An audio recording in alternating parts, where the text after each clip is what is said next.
L-ewwel pass.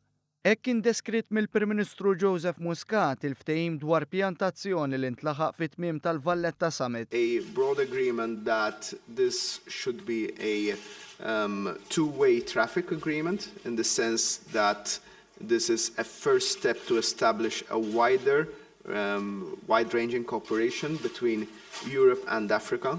I'm one of those who believe that we should not look just at the issue of migration on its own, but rather look also at the huge potential that Africa has. There are blueprints to which we can refer, and I think that now the action plan shows, maybe for the first time, the commitment of Europe to see the relationship flourish. Konferenza tal-aħbarijiet fl-imkien mal-President tal-Kunsill Ewropew u dak tas-Senegal, il-Prim Ministru Malti nnota li Malta se jkollha rwol ewlieni fl-implementazzjoni.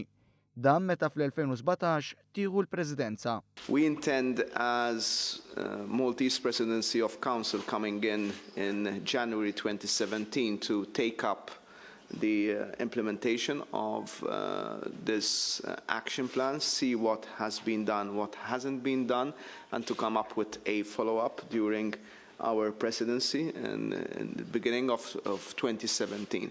Joseph Muscat qal li fil-waqt li l-pjantazzjoni se jindirizza l-immigrazzjoni, fl-istess waqt se jkun sors biex l-Unjoni Ewropea taġġorna r-regoli tagħha b'mod li jirriflettu żminijiet tal-lum.